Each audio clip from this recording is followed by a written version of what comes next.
Ada 3 soal tuh Mas di situ Mas. Soal pertama saya nggak tahu ini mau dijawab Kang Dirman atau tidak nih. Berarti tahu dong ada partai yang dibujuki untuk datang, dan saya nggak tahu juga, katanya ada iming-iming juga, agak fantastis gitu. Berarti semua itu nggak usah disebut mungkin kalau nggak ada, ditaruh di atas meja semua itu Mas. Saya nggak tahu, cuman tahu banget tuh. Tahu banget karena tadi sangat terbuka, bahkan kita juga tahu bahwa semua yang datang ke Demokrat misalnya gitu, itu dari sesederhana menawarkan yuk gabung ke pemerintahan sekarang, dapat menteri segala macam, sampai ya sudah kalau Pak AHY mau jadi wakil presiden sama kita aja gitu. Atau bahkan itu tawaran yang nggak main-main ya, tuh Mas. bahkan ada partai yang datang dibalik aja Mas AHY yang jadi presidennya, capres saya yang jadi cawapres, ada yang begitu. Jadi kalau ini apresiasi kita pada Demokrat ya. Kalau yang dicari adalah sekedar status atau pengen maju semata-mata jadi capres atau cawapres. Ini informasinya gile banget. Sebetulnya beliau sudah berangkat lah. Tapi kan tadi kita diikat oleh satu, bukan saja formalitas piagam, tapi juga ada kesamaan tadi, chemistry, jiwa, tujuan, visi dan sebagainya. Begitupun yang ke PKS. Sampai hari ini terus-menerus didekati oleh, nggak main-main ini yang datang. Sambil dikatakan nanti bukan hanya soal-soal pembiayaan, tapi juga suaranya bisa ditambah nanti gitu. Lewat segala macam cara. Political engineering-nya masuk di situ ya. Jadi ya Nasdem kita lihat sama-sama kan. Yes. Tekanannya hukum, juga politik luar biasa.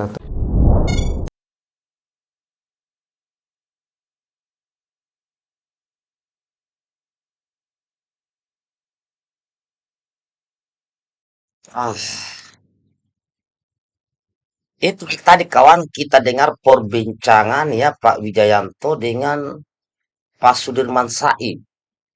Ya, sudah kita dengarkan semua videonya bahwa Partai Demokrat dirayu masuk pemerintahan. Bahkan Mas AHY ditawari capres. Nah, ini Pak Sudirman Said ini adalah juru bicara Pak Anies Baswedan ya. Jadi belakang tadi menyebut ada partai dari pemerintahan Joko Widodo mengajak Partai Demokrat untuk bergabung ke pemerintahan. Bahkan menurutnya AHY sampai ditawari jadi menteri, cawapres hingga calon presiden. Ini menarik, kita kupas ini kawan. Ya ini kalau saya lihat, disinilah bukti, ya inilah bukti nyata.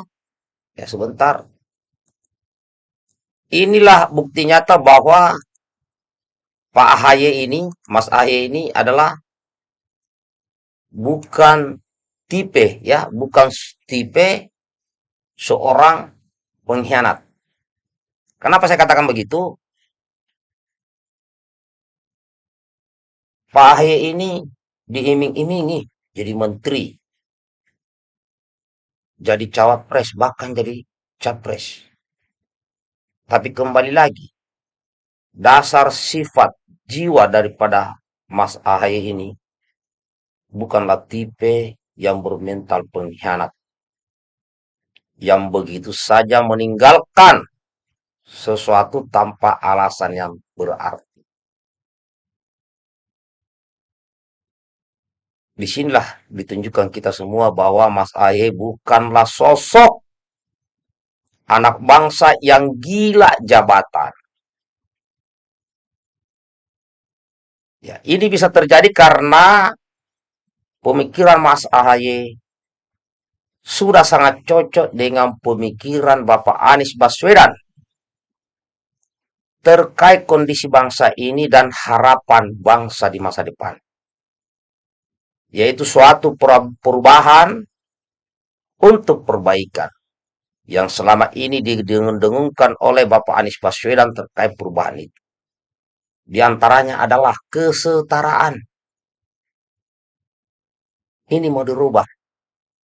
Terus menganganya ya terkait masalah bidang sosial. Antara yang kaya semakin kaya, yang miskin semakin miskin. Ini mau dirubah untuk lebih baik. yaitu jaraknya tidak semakin jauh tetapi semakin mendekatkan jaraknya. Yaitu yang kaya silakan kaya, tapi yang miskin tidak boleh terus miskin. Dengan cara apa? Pendidikan, pemerataan ekonomi.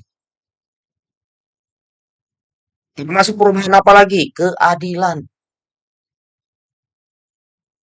Keadilan mana? Nah, orang yang tidak ngerti masalah keadilan ini, ya tertutuplah mata hatinya. Inilah jiwa seorang Mas AHY, yaitu tidak mudah tergiur iming-imingan jabatan untuk meninggalkan cita-citanya bersama Mas Anies AHY.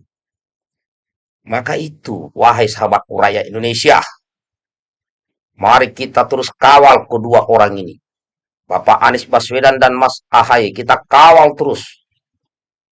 Jangan sampai ada tangan-tangan kotor yang ingin menggagalkan kedua orang ini, kedua tokoh ini untuk maju dalam kontestasi Pilpres 2024 yang akan datang.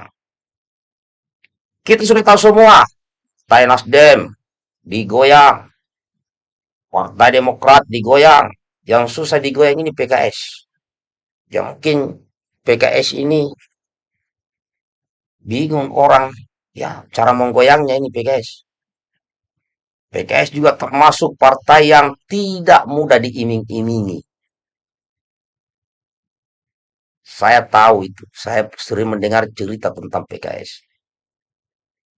Maka itu kepada sahabatku seluruh Indonesia yang betul-betul ingin perubahan. Kita kawal terus ini, jangan sampai kembali lagi saya katakan, saya ulangi lagi, jangan sampai kedua tokoh ini dihalangi oleh tangan-tangan kotor di negeri ini.